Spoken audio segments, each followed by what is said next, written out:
은혜 받으실 하나님의 말씀 함께 봅니다. 고린도전서 3장 1절에서 4절까지 말씀이 되겠습니다.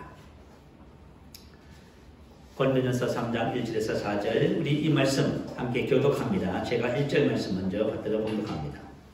형제들아 내가 신령한 자들을 대함같이 너희에게 말할 수 없어서 육신에 속한 자 곧 그리스도 안에서 어린 아이들을 대함과 같이 하노라.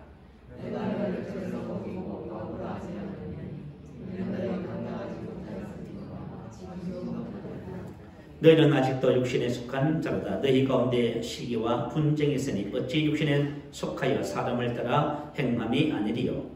어떤 이는 말하되 나는 바울에게라 하고 다른 이는 나는 아볼로에게라 하니 너희가 육의 사람이 아니리요. 아멘. 할렐루야. 오늘도 같이 비대면으로 함께 예배드리는 우리 집사님 자매님 주님의 이름으로 축복합니다. 그것에도 동일한 하나님의 은혜와 축복이 함께 있습니다. 오늘 주님의 말씀을 통해서 우리 심령이 회복되어지고 우리 삶이 놀랍게 새롭게 되는 은혜와 축복이 있을 줄로 믿습니다. 2020년 12월 첫 주가 되었습니다. 우리 처음에 새해 시작하면서 세 가지 목표를 가지고 시작했지요. 세 가지 목표 중에서 첫 번째가 뭐였습니까? 영적 성장. 왜 영적 성장을 선택했냐 하면은 영적 성장이 없이는 하나님의 자녀로서의 살아가는 것과 또 하나님께서 우리에게 주신 선한 것들을 이루기에 아무런 성장이 없이는 의미가 없게 되어집니다. 우리 교회 예배당 전면에 보면 에베소서 4장 12절 말씀이 기록되어 있지요. 이런 성도를 온전하게 하며 봉사의 일을 하게 하며 그리스도의 몸을 세우려 하십니다. 성도를 온전히 한다는 것은 성도의 삶을 살기에 합당하게 준비시킨다는 의미입니다. 자, 우리가 성도로서 이 땅에 세상을 살아가잖아요. 하나님께서 우리 한 사람 한 사람을 어느 정도로 준비시키라고 말씀하시지요. 13절에 보면 온전한 사람을 이루어 그리스도의 장성한 분량이 충만한 데까지 이르리니 라고 기록합니다. 다시 말하면 성숙한 성도로 준비시켜야 한다는 말씀입니다. 어느 정도로 성숙요? 예수님만큼. 예수님만큼 우리가 성숙해서 이 땅에서 주님이 사셨던 그런 삶을 살도록 하는 것이 바로 영적 성장의 목표가 되겠습니다. 요한일서 2장 12절에 보면 네 가지 호칭이 나옵니다. 아이들아, 두 번째 자녀들아, 세 번째 청년들아, 네 번째 아비들아. 이것은 영적 성장의 단계를 말씀하고 있다고 봅니다. 우리가 처음에 예수를 믿으면 이제 아이가 탄생하게 되는 것이지요. 이 아이는 자라서 자녀가 될 것이고 자녀는 청년으로, 청년은 아비의 신앙으로 성장해야 할 것입니다. 하나님이 말씀하시는 온전한 사람을 이루어 그리스도의 장성한 분량이 충만한 데까지 이른다는 것은 무엇을 말하지요? 아비의 신앙까지 자라는 것을 말합니다. 우리 모두가 거듭나서 아이가 되고요. 마침내 아비의 신앙으로 성숙한 신앙으로 성장하는 것이 아버지의 뜻입니다. 또 그분의 계획이고 우리를 향하신 하나님의 선하신 뜻입니다. 그래서 오늘 좁아져 보니 영적 성장하는 것이 도대체 무엇이며 영적 성장을 위해서 우리가 가야 할 방향성에 대해서 말씀을 나누면서 은혜를 함께 나누고자 합니다. 자, 첫 번째 먼저 영적 성장이란 무엇인가에 대한 말씀입니다. 자, 여러분 영적 성장이 뭐지요? 그것은 신령한 자의 삶의 증거라 볼 수 있습니다. 하나님의 말씀과 기도를 통해서 우리의 거듭난 영이 세워지고 말씀과 기도로 우리의 마음이 새롭게 됨으로 변화를 받아 영이 나를 주장하는 삶. 그래서 영이 나를 주장하는 삶이 증거될 때 그것을 영적 성장이다 이렇게 표현할 수 있습니다. 오늘 우리가 함께 읽은 이 고린도전서에 보면 사도 바울이 고린도 교회 성도들, 형제들을 향해서 뭐라고 부르지요? 호칭을 신령한 자 이렇게 부릅니다.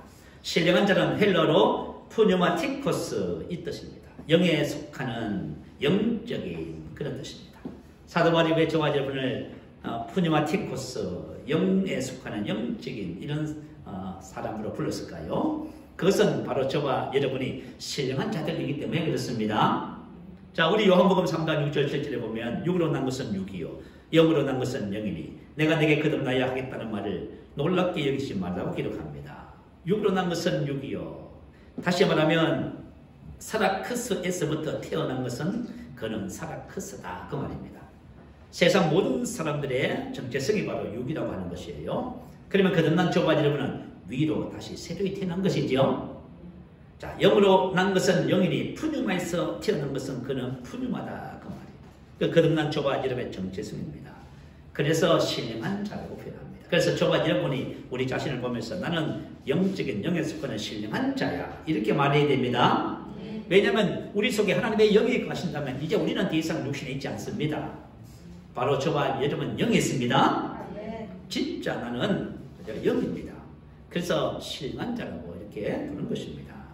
자, 그래서 우리가 날마다 하는 고백이 뭐지요? 이전 것은 지나갔으니 보라 뭐가 됐어요? 그렇잖아요 여러분. 누구든지 그리스도 안에 있으면 새로운 피조물이라. 이전 것은 지나갔으니 보라 새 것이 되었다. 이 우리의 고백이잖아요. 이 말은 다시 말하면 나는 영입니다. 나는 신령한 자입니다. 그거예요. 지금부터 한 5년 전에 제가 이 고린도서 5장 17절 말씀을 묵상하면서 영으로 기도하다가 이 말씀이 깨달아졌습니다. 내 안에 계신 성령께서 저에게 하신 말씀이 뭐냐면 너는 이제 옛것에서 새것으로 옮겨졌다 말씀하셨습니다. 그때 제가 옛것이 무엇이고 새것이 무엇인지 알았어요. 그래서 옛사람에 속한 내가 이 세상에 태어나서 지금까지 가지고 살아왔던 그 모든 것은 이전 것이고 지나갔구나. 사라져서 죽어서 없어졌구나. 이제부터 나는 완전히 그리스도 안에서 새 사람을 다시 시작하는구나 하는 것을 깨달았습니다. 자, 우리가 영이라고 하는 인식이 영적 성장의 첫 단추가 됩니다. 왜냐하면 영적 성장에 뭐라고 했어요? 영으로 기능하는 삶의 증가지요. 근데 내가 영이라는 사실을 인식하지 못하면요 영적 성장이 되어지지 않습니다. 자, 내가 누군지를 모르는데 내가 성장할 수 있다. 그건 안 되는 거예요. 그래서 정확하게 내가 누군지를 인식하는 것이 바로 영적 성장의 첫 번째 단추라는 것을 기억하시면 합니다. 자, 우리가 거듭난 영의 상태는 어떨까요? 자, 우리가 보여지는 우리의 혼과 몸은 우리가 다 알잖아요. 내가 지금 어떤 것이다. 내가 지금 어떤 상태에 있는지 다 알잖아요. 근데 거듭난 영의 상태는요. 거듭난 영의 상태는 자, 하나님의 말씀을 통해서만 알 수 있어요. 하나님이 이렇게 말씀하셨어요. 고린도서 6장 17절 올려주실래요? 자, 같이 한번 읽어보십시다. 시작. 주와 합하는 자는 한 영이니라. 자, 주와 합했다. 주님께서 우리 안에 오셨다 그 말이에요. 하나의 영이다. 완전히 하나가 됐다. 이제는 구분할 수 없고 뗄 수도 없는 하나다. 자, 하나의 영 그 뜻입니다. 그래서 다시 말하면 우리의 거듭난 영은 예수님과 똑같다 그 말이에요. 그래서 요한복음 17장 22절 이해 보면 내게 주신 영광을 내가 그들에게 주었습니다. 곧 내가 그들 안에. 이렇게 해서 하나로 온전히 이루고 이렇게 말씀하십니다. 자, 다시 말하면 예수님께서 우리 안에 오신 것은 하나님께서 예수님께 주신 모든 영광을 우리에게 주신 것과 똑같은 원리입니다. 자, 그래서 저와 여러분, 예수님께서 이 땅에 오셔서 이루시는 구원의 핵심이 바로 요한복음 17장 22절 말씀이에요. 내게 주신 영광을 내가 그들에게 주었으니 이는 우리가 하나가 된 것 같이 그들 또 하나가 되게 하려 함이니이다. 곧 내가 그들 안에 있고. 예수님이 믿는 자 안에 오셔서 우리 영과 완전히 하나가 되어서 그래서 우리 기독교를 뭐라 부르죠? 하나됨. 우리 믿는 자 안에 살아계신 예수 그리스도. 기독교라고 부릅니다. 여러분들이 만약에 기독교에 대한 정확한 정의, 또 새로운 피조물의 정체성에 대한 인식이 없이는 어떻게 우리가 하나님의 자녀로 이 땅에서 성장하며 살아갈 수 있겠습니까? 이것이 바로 제일 첫 번째 중요한 일입니다.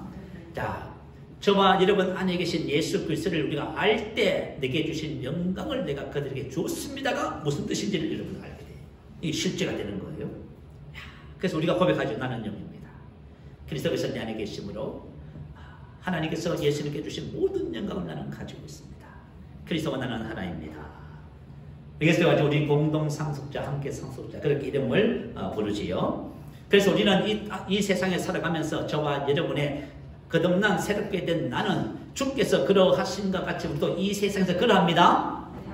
자, 지금 주님이 어떠하신가 같이 동일하게 똑같은 분량으로 저와 여러분도 이 세상에서 그러합니다.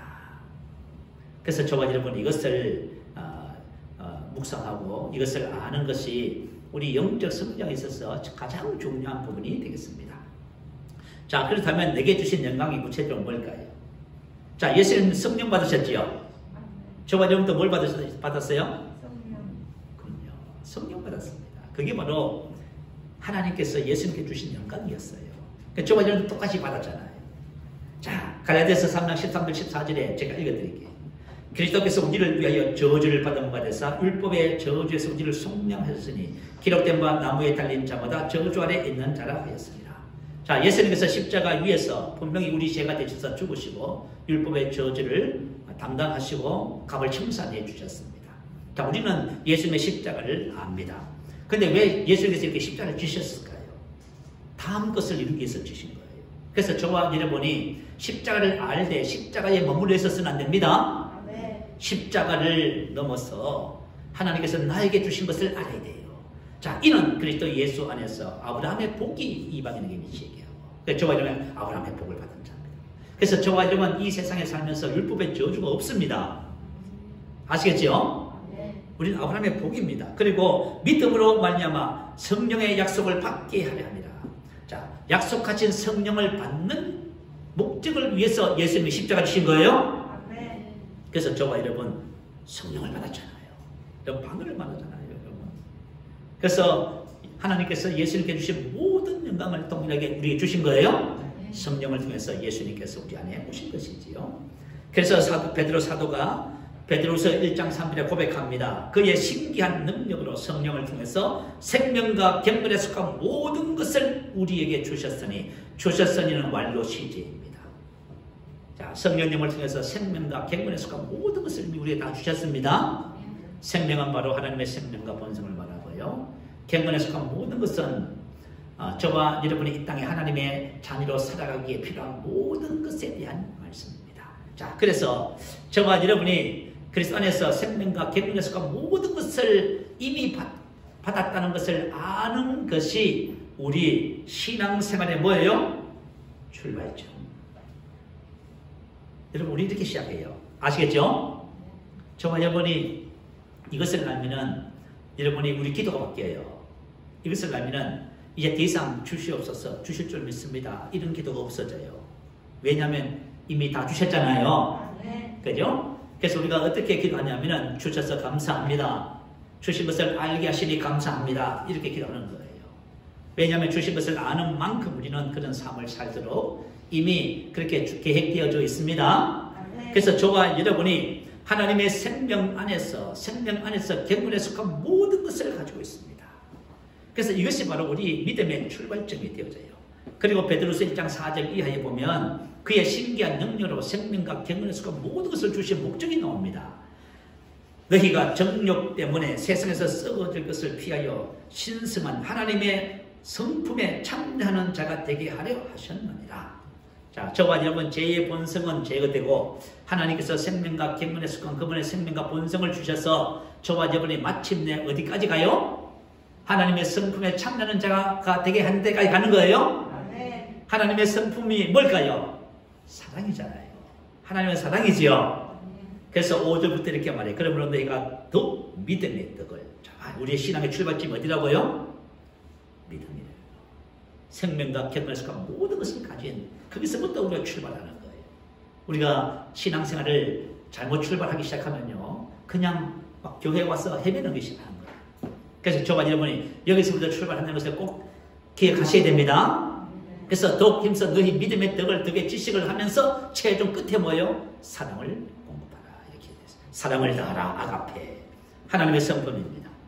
이것이 바로 영적 성장의 과정이에요. 우리가 믿음에서 출발해서 우리 안에 뭘 이루는 거예요? 하나님의 성품을 이루는 것. 그것이 바로 영적 성장의 모습입니다. 그래서 우리가 하나님의 성품을 이루는 부분이 바로 우리 혼의 부분이지요. 우리 영은 이미 하나님의 형상과 본성을 가지고 태어난 거예요. 이 하나님의 생명과 본성을 주신 목적이 뭐냐면 우리 혼도 그분의 영광을, 그분의 형상을 회복해서 우리가 이 땅에 하나님처럼 살아가는 자로 우리를 세우는 것입니다. 그래서 저와 여러분이 영적 성장이 무엇인지 이것을 잘 이해하기만 하면 저번에 좌우르나 우르나 절대로 치우치지 않게 됩니다. 그래서 사도 바울이 갈라디아서 4장 19절에 이렇게 기록했습니다. 나의 자녀들아, 너희 속에 그리스도의 형상이 이루기까지 다시 너희를 위하여 해산하는 수고를 하노니. 자, 우리 속에 그리스도의 형상을 이루기까지, 이루는 형상이 뭘까요? 우리 혼이 이루어지는 거예요. 우리 이미 영은 거듭나서 하나님의 형상과 모양대로 지음을 받은 거예요. 우리 혼이 하나님의 형상을 회복하는 것이 영적 성장의 방향성이에요. 가정이에요. 그렇게 될 때 우리가 영으로 기능해서 이 땅에 사랑의 삶을 사는 그런 놀라운 온전한 모습이 나타나는 겁니다.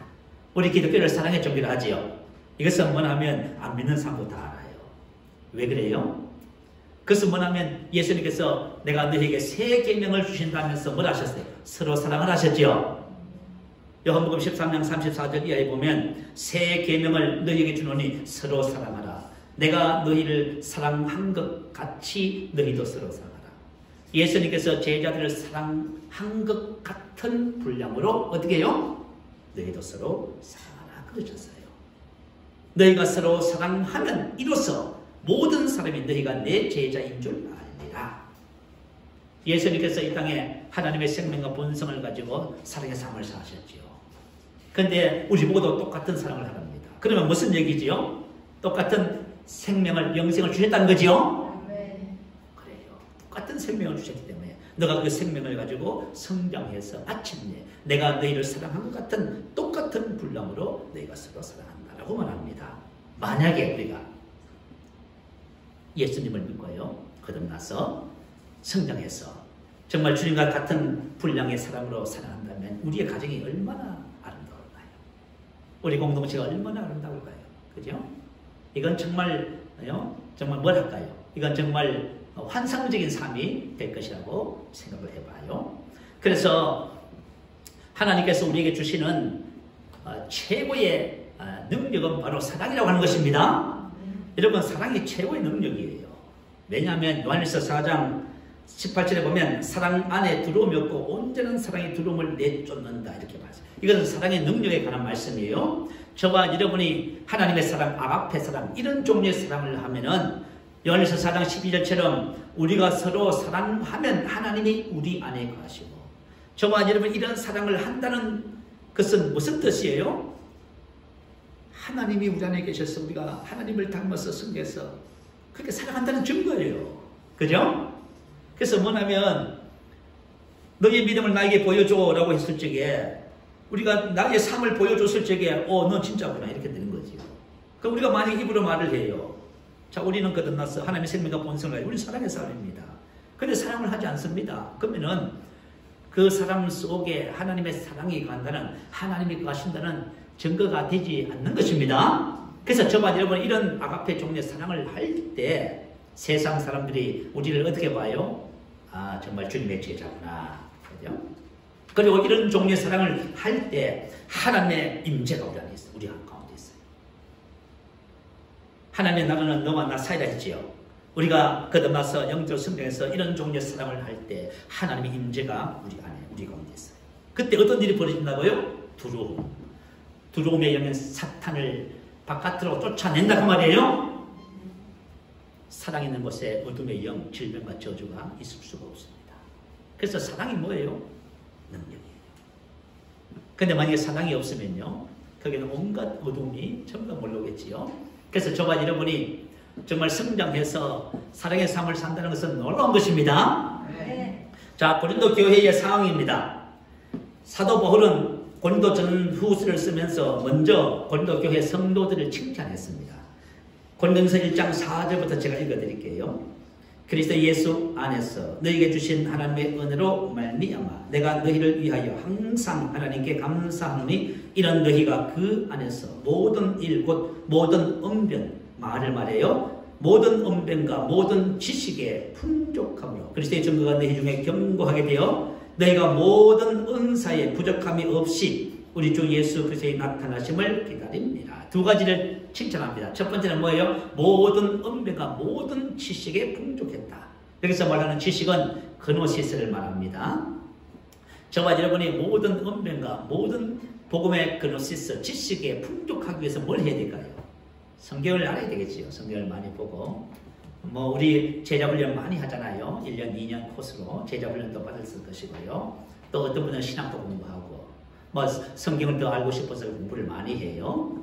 여러 가지 이렇게 말씀을 가까이 한 결과 이런 은혜가 주어지겠지요. 그래서 어쨌든 간에 사도 바울은 고린도 교회 안에 성도들이 이와 같은 것이 풍성함을 첫 번째 칭찬했습니다. 자, 두 번째는 은사에 부족함이 없음을 칭찬합니다.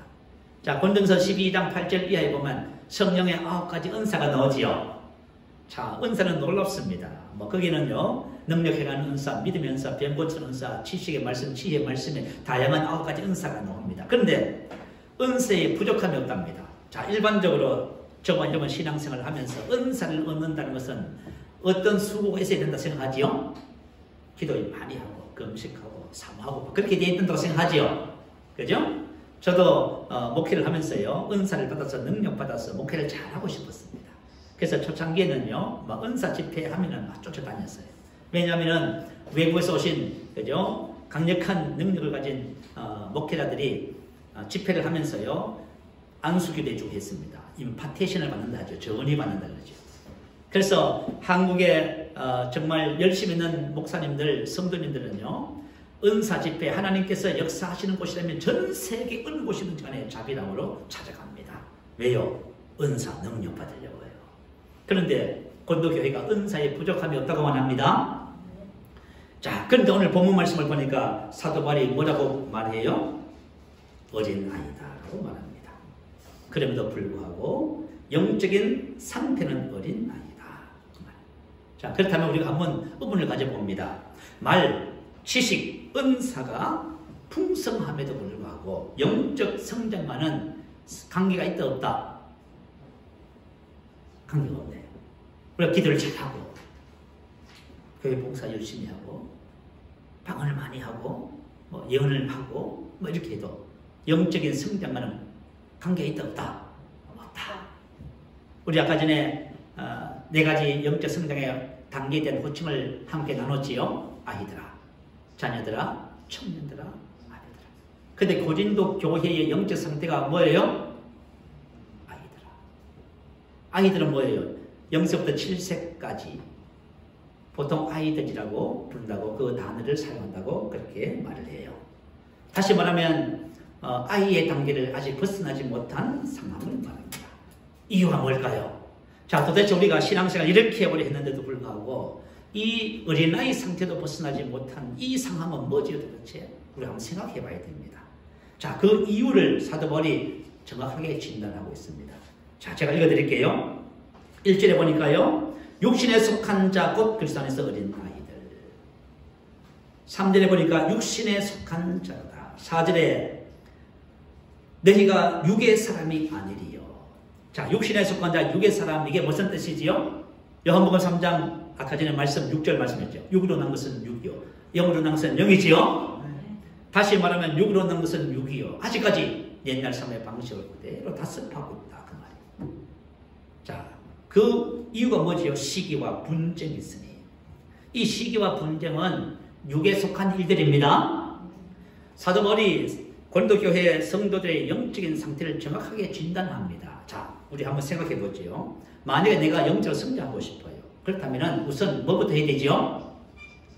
진단을 해야 됩니다. 여러분이 아픕니다. 그럼 여러분 병을 고치려면 뭐부터 해야 돼요? 진단을 해야지요. 검사를 하고 진단을 해야 됩니다.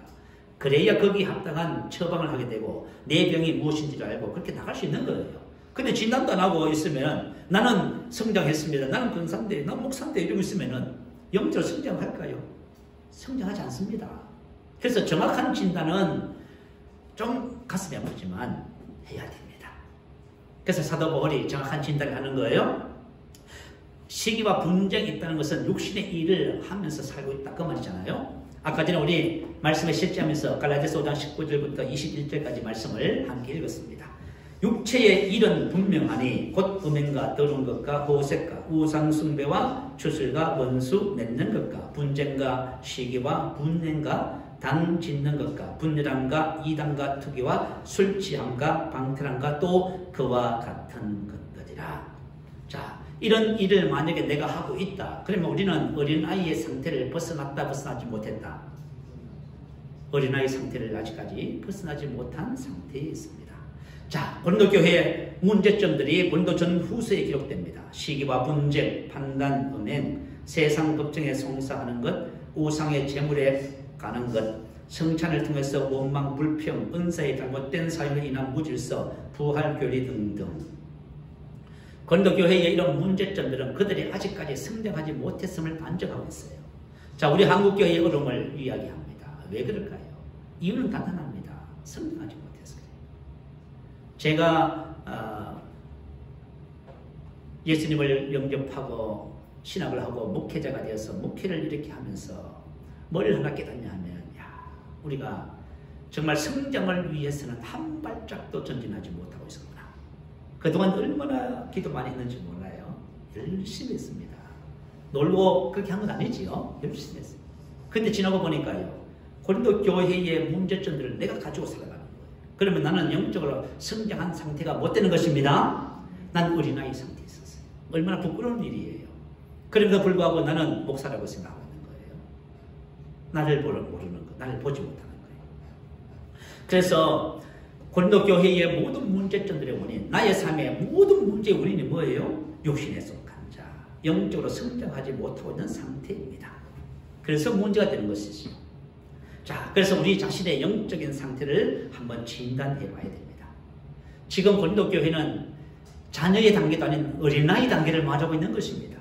자녀의 단계는 어느 수준이냐 하면요, 자녀들아 너희 죄가 사함을 얻었으며, 다시 말하면 육신에서 벗어난 겁니다. 죄의 문제가 해결된 거예요. 우리가 자녀 단계는 죄의 문제가 옛사람의 그것을 벗어버린 거예요. 그걸 정리가 끝내버린 거예요. 그걸 자녀의 단계라고 하는 거예요. 자, 그래서 우리가 이제 성장을 해야 되겠습니다. 저도 성장하고 오늘 말씀을 듣는 우리 모든 성도님들이 함께 성장해 가기를 소원합니다. 자, 성장하기 위해서는 가장 먼저 그리스도 안에 있는 나의 정체성을 알아야 됩니다. 그럴 때 영적 성장이 시작됩니다. 자, 나는 영입니다. 말씀을 통해서 우리가 뭘 세워야, 우리 안에 영을 세워야 되지요. 내가 영이라고 하는 사실을 세워야 됩니다. 우리 교회에 세 가족반 교제가 있습니다. 누구든지 교회에 처음 오시면 세 가족반 교제를 공부하게 합니다. 세 가족반 교제의 핵심이 뭐예요? 당신이 누굽니까? 그거예요. 그 질문하게 하는 거예요. 당신이 그리스도 안에서 누굽니까? 하는 거예요. 당신 누굽니까? 난 영입니다. 할렐루야.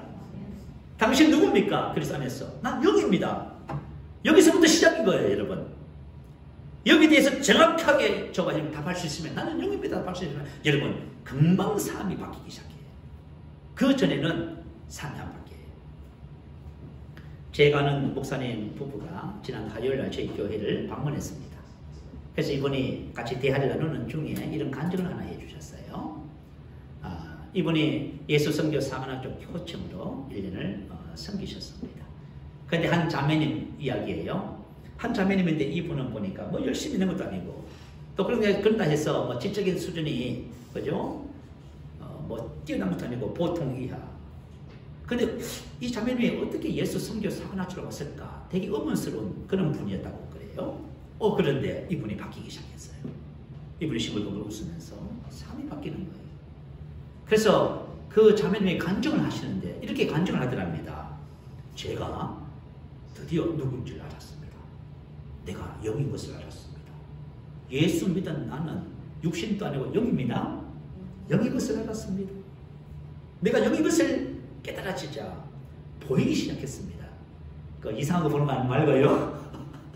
보이기 시작했습니다. 뭘 봤냐 하면은 자기 집에 가보니까 자기 집안에 쓰레기가 그렇게 많은 줄 몰랐네요. 자, 집안에 쓰레기 더럽다는 것이 보여주면 그 다음에 뭘 하지요? 치우게 되겠지요? 그래요.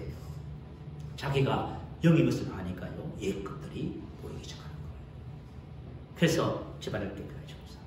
두 번째 뭐가 보이냐면 남편이 보이더래요. 여러분 같이 살아도 서로 안 보이지요? 투명경처럼 살아가요. 그 다음에 뭐가 보여요? 자녀들이 보이더래요. 그래서 이 자매님이 번뇌하기 시작하더니 항상 싱글벙글하고 싶어요. 이게 뭐냐면 저와 여러분이 그리스도 안에서 내가 누구인지에 대한 정체성을 아는 것이 우리 영적 성장의 핵심 부분입니다. 네. 정체성이 명확하면은 우리가 영으로 세워지고 성장하게 돼 있어요.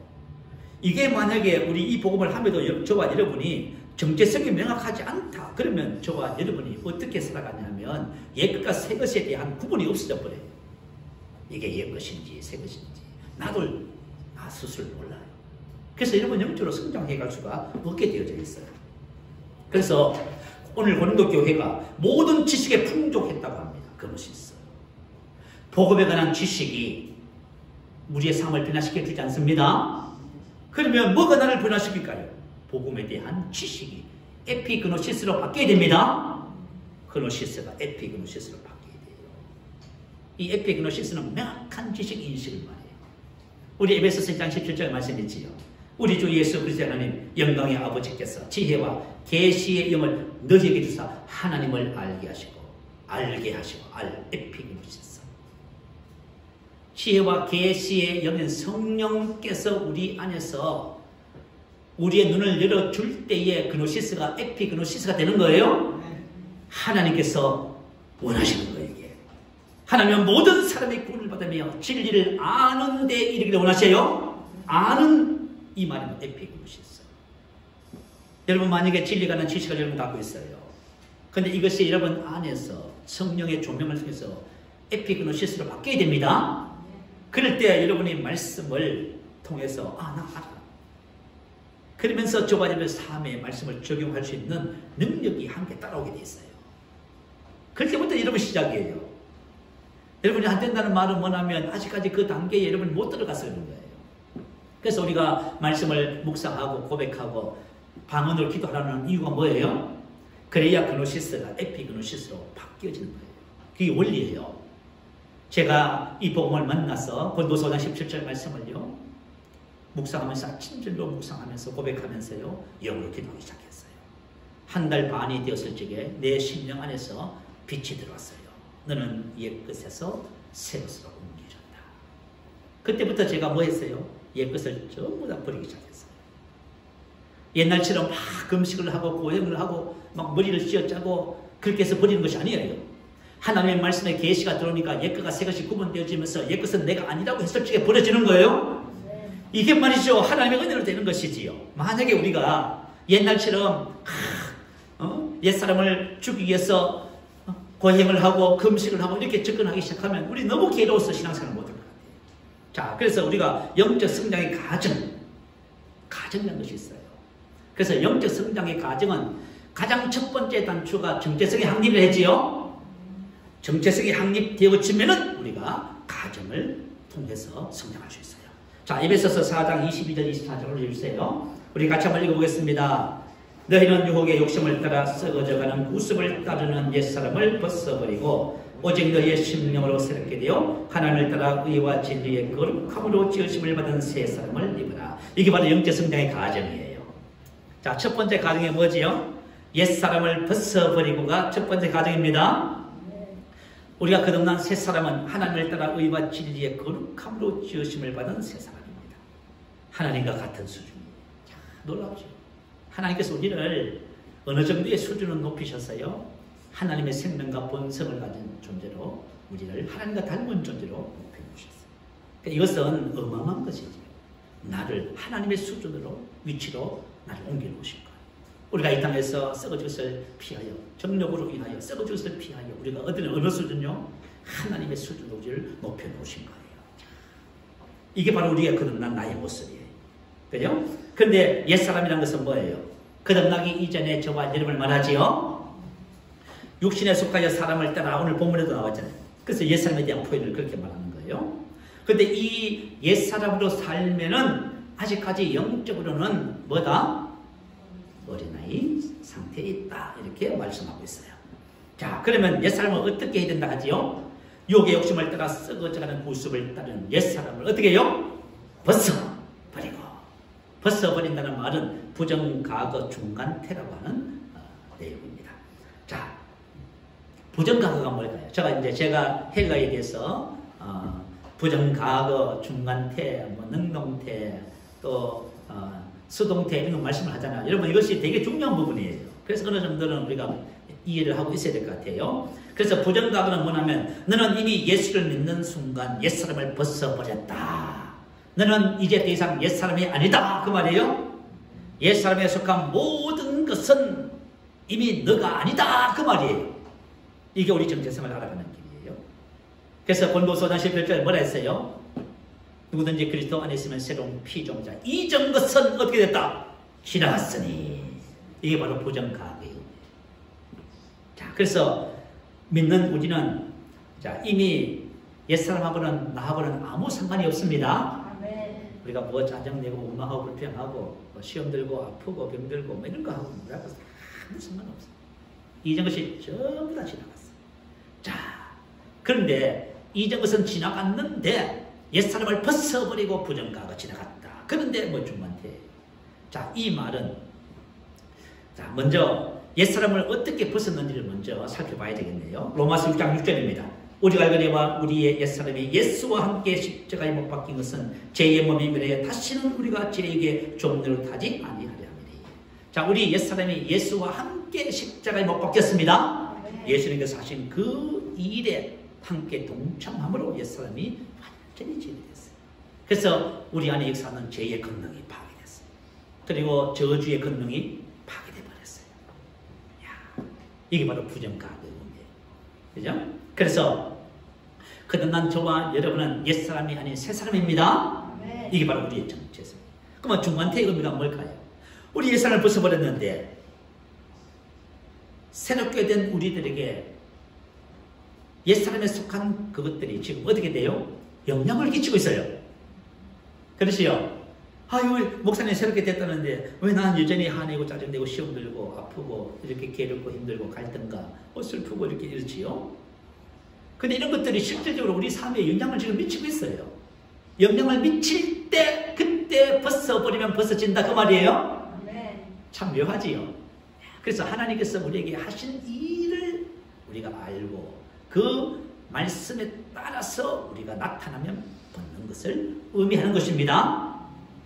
자, 그렇다면 옛사람에게 속한 것들이 새롭게 된 우리들에게 왜 영향을 미치고 있을까요? 이걸 아는 것이 되게 중요합니다. 우리 여러분들이 나는 새로운 피조입니다 하면서 뭐 가끔씩 보면 얼굴이 편찮아요. 불편해 보여요. 아, 정말 힘들어요. 우리 사람이잖아요. 서로 관계를 가지면서 불편해 있으면 서로가 힘든 거잖아요. 자, 그러는데 나는 새 사람이 됐음에도 불구하고 왜 옛날에 그 일들이 나의 삶에 영향을 끼쳐서 나를 이렇게 괴롭게 하고 관계를 힘들게 만들고 나를 이렇게 그죠? 어렵게 만드는지 우리가 궁금하잖아요. 자, 두 가지 yhte봐야 돼요. 첫 번째는 누가복음 6장 45절에 기록했어요. 선한 사람은 마음에 쌓은 선에서 선을 내고 악한 사람은 그 쌓은 악에서 악을 내나니 이는 마음에 가득한 것을 입으로 말한다. 자, 영은 거듭나서 새롭게 됐지만 우리의 마음과 몸은 아직까지 새롭게 되지 않는 상태에 있습니다. 아, 우리 영은 새롭게 되는데 우리 마음과 몸은 아직까지 새롭게 되지 않는 상태에 있는 거예요. 다시 말하면 이런 거예요. 우리 사람의 마음은 창고 곡간과 같다 그 말이에요. 내가 이 세상에 어머니 태아로부터 시작해서 지금까지 살아온 모든 내가 생각하고 말하고 행동한 모든 것이 어디다 저장되어 있어요? 여러분 마음에 다 저장되어 있습니다. 아시겠죠? 우리 마음에 엄마 뱃속에서부터 저장되기 시작하는 거예요. 그래서 내가 알 수 없는 나의 이상함이 그죠? 나의 잠재의식 무의식 속에 깊이 저장되어 있는 거예요. 그래서 우리 마음은 창고예요. 곡간이에요. 보물상자예요. 그래서 내가 무엇을 쌓았느냐. 내가 만약에 원망하고 불평한 짜증을 계속 하잖아요. 거기 다 쌓이는 거예요. 우리 생각에는 나하고 상관없어. 아니에요. 내가 만약에 그렇잖아요. 내가 만약에 그죠? 계속 쌓아서는 안 될 것을 계속 쌓고 있다면은 우리 생각에는 그것이 나하고 무슨 상관이 있어? 그렇지 않아요. 그것이 전부 다 내 마음에 차곡차곡 쌓여서 후에는 잠재의식 무의식 속에서 나에게 삶에 계속 영향을 끼치는 거예요. 그래서 어떤 환경과 상황이 딱 주어지면 뭐예요? 그것이 확 나오는 거예요. 그래서 선을 마음에 쌓으면 선한 기질, 성품, 성량, 인격이 되고 나쁜 것을 쌓아놓으면요 마음에 나쁜 기질, 성품, 성량, 인격이 되는 거예요. 그래서 사람은 내가 살아온 삶만큼 우리의 마음의 창고에 온갖 것들이 다 저장되어 있어요. 우리 보통 뭐 의식은 한 5%고 잠재의식은 85%를 하지요. 맞아요. 그래서 우리가 지금도 마찬가지. 지금 우리가 하는 말과 행동들이 어디 쌓여요? 여러분 잠재의식 속에 전부 다 들어가요. 아닌 것 같지요. 그래서 내가 만약에 잘못된 것을 말하고 행동하면 그 즉시 처리해야 돼요. 안 하면은 어떻게 돼요? 잠재의식 속에 들어가요. 그래서 우리 마음속에 쌓여져 있는 옛사람의 그 쌓여있는 것들이 어떤 환경과 상황을 통해서 나타나는 순간 그것을 벗어버리라 그 말입니다. 네. 어떻게 해요? 내가 아닙니다. 맞아요, 여러분. 옛사람과 그에 속한 모든 것은 이제부터 내가 아닙니다. 네. 그래서 새사람이라고 하는 이 영의 의식이 아주 명확해야 돼요. 그래서 나의 정체성을 아는 것이 왜 중요한지 알겠지요. 나의 정확한 정체성에 대한 인식을 갖고 있으면요, 옛사람에 속한 어떤 것이도 내가 속지 않아요. 내가 아니라고 말할 수 있어요. 안 그러면 그것 때문에 괴로워하고 정죄받고 그렇게 해요. 우리가 왜 이렇게 정죄받고 하는지 여러분 아시겠지요? 그래서 정체성이 명확하면 할수록 옛사람과 그에 속한 것들이 정확히 구분되어지고 그것을 내가 부인하고 버릴 수가 있어요. 그런데 만약에 옛사람에 속한 육신의 일들이 성품이 되고 인격이 되고 중독이 된 것들이 있어요. 특별히 다릅니다. 이건 뭐냐면 내가 어떻게 할 수 없는 부분들이 있어. 내가 만약에 원망하는 것이 나의 인격이 되어버렸어. 성품이 돼. 또 우리 남자분들은 중독, 우리 아이들도 많이 중독되잖아요. 이런 것들은 그죠? 성품이 되고 인격이 된 거예요. 중독이 된 거예요. 이건 특별하게 다루어야 돼요. 그것은 뭐냐면 내가 이것을 인정하고 부인할 뿐만 아니라 필요하다면 금식 기도까지 해야 됩니다. 좀 강하게 기도하고 그렇게 하시면 돼요. 그렇게 하면서 금식 기도는 육을 무너뜨리는 가장 좋은 방법이 돼요. 그래서 저와 여러분 이런 방법들을 통해서 옛사람을 벗어 버리는 것입니다. 자, 두 번째는 사단의 미혹이에요. 요한일서 3장 7절에 보면 자녀들아 아무도 너희를 미혹하지 못하게 하라 이렇게 기도했어요. 자녀들아 아무도 너희를 미혹하지 못하게 하라. 다시 말하면 사단은 우리를 미혹합니다. 왜 미혹할까요? 죄를 범하게 하고 옛것에 우리를 묶어두는 거예요. 그래서 망하게 하는 거예요. 야고보서 1장 14절 15절에 보면 오직 각 사람이 시험을 받는 것은, 자, 우리가 미혹을 당하는 이유가 있어요. 자기 욕심에 끌려 미혹되니. 자기 욕심, 자기에 속하는 욕심. 내 마음속에 옛것이 쌓여있는 거예요. 우리가 왜 유혹을 받아요? 이유는 달리지 않아요. 내 자기 자신 속에 있는 에피데미아 때문에. 그래서 내 마음에 쌓여 있는 것들을 이걸 부인하고 버리는 것이 너무 중요합니다. 만 이걸 버리지 않으면요. 이거 버리지 않으면 저와 여러분이 영적 성장에 있어서 진보하지 못해요. 항상 갈등하고 문제 속에 있고요. 어려움을 당하고요. 이렇게 되는 거예요. 그래서 사단은 저와 여러분 잠재 의식 속에 있는 옛 것들을 알아요. 그래서 그 부분을 건드리는 거예요, 여러분.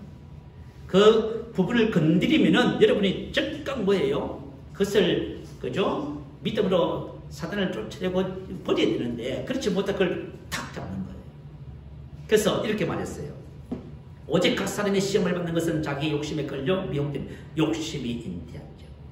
그 옛 사람의 것을 부인하고 버려야 되는데 버리지 못하고요. 그것을 잉태시켜버려요.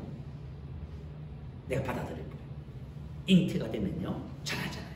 그게 죄가 되고 사망으로 가잖아요. 이 사단이 그렇게 작전을 하고 하는 거예요. 그래서 저와 여러분이 옛사람을 벗어버린다는 것이 너무너무 중요합니다. 옛사람을 벗어버리지 못하면 고린도교회처럼 됩니다. 자, 말과 지식과 은사에 풍족하고 부족함이 있는데 삶은 그대로예요. 갈등은 그대로 있고 문제는 그대로 있어요. 그래서 고린도교회의 총체적인 문제가 뭐예요? 오늘 우리의 모습이에요. 그런데 그 문제에 대한 해답이 뭡니까? 영적 성장이에요. 여러분, 이게 너무 중요해요, 여러분. 여러분들 오늘 한 해 우리가 연초에 영적 성장에 대해서 말씀을 나눴잖아요. 영적 성장을 여러분이 붙잡았다면 나름대로 많이 성장했을 것 같아요. 자, 지금도 우리가 늦지 않았으니까 우리가 한 해를 돌이켜보면서 이제 남은 한 달여 동안 영적 성장에 매진하십시다. 자, 우리를 연단하시는 하나님에 대해서 살펴보겠습니다. 다윗은 하나님께 이런 기도를 드려요. 시편 26편 2절에 보면 여호와여 나를 살피시고 시험하사. 하나님 나를 살피시고 시험하사. 시험한다는 말은 역경이나 고난을 통해 시험한다 그 뜻입니다. 다시 말하면 이런 거예요. 하나님 나에게 고난과 역경을 좀 주십시오. 이렇게 기도하고 싶으면 하고 계신 분. 하나님 나에게 고난과 역경을 좀 주세요. 내 뜻과 내 양심을 단련하소서. 내면의 문제예요. 내면 속에 있는 것들 뭐죠? 단련한다는 것은 차다프. 금속 재련 과정을 말해요. 마음속에 있는 더러운 것을 깨끗하게 하는 과정을 말해요. 하나님 나를 살피시고 나를 시험하사 내 속에 무엇이 있는가를 알게 하시고 그것을 제거하고 깨끗한 그릇, 하나님께서 축복할 만한 그릇, 하나님께 쓰임받는 그릇, 이런 그릇이 되기를 사모했다고 말해요. 정말 우리가 본받아야 할 신앙의 모습.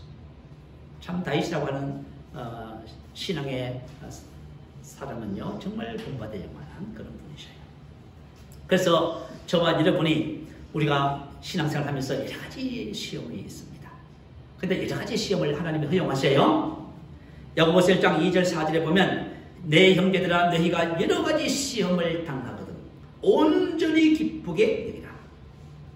이제 우리가 여러 가지 시험, 갈등, 문제 이것을 만났을 적에 이제 우리가 그것을 대하는 태도가 달라집니다. 옛날에는 이거 해결해 달라고 부르짖고 막 이름 묻고 그렇게 했었어요. 이제는 뭐예요? 온전히 기쁘게 깁니다. 이런 너희 믿음의 시련이에요. 믿음의 시련이다. 여러 가지 시험을 통해서 우리 안에 있는 것을 우리가 보게 하시는 거예요. 여러분 속에 무엇이 있습니까? 여러분 몰라요. 저도 몰라요.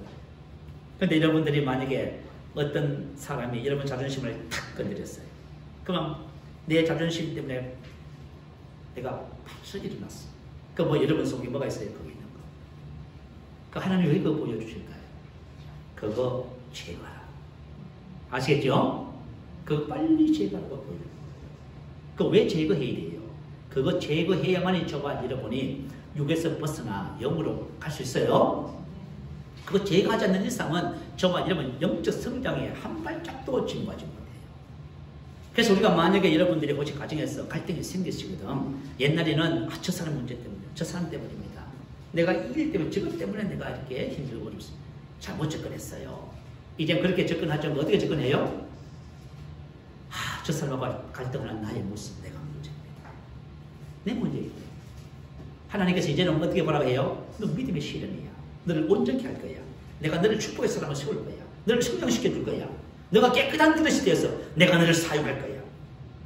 내가 능력으로 너를 통해서 세상 사람들을 축복하고 싶어. 그러기 위해서 너가 성장하고 깨끗해져야 돼. 하나님 그렇게 말씀하셔요. 그러니까 우리가 이제부터 어떻게 접근해요? 여러분들이 혹시 직장생활하고 인생의 삶을 사시면서 여러 가지 시험을 통해서 갈등이 오시거든. 이제는 세상의 문제가 아닙니다. 다른 사람의 문제가 내 문제예요. 내 문제를 보기 시작해야 돼. 그럴 때 저와 여러분이 뭐해요? 옛사람을 벗을 수 있어요. 자, 오늘 여기까지만 하겠습니다. 다음 주에는 더 중요한 부분을 다룰 거예요.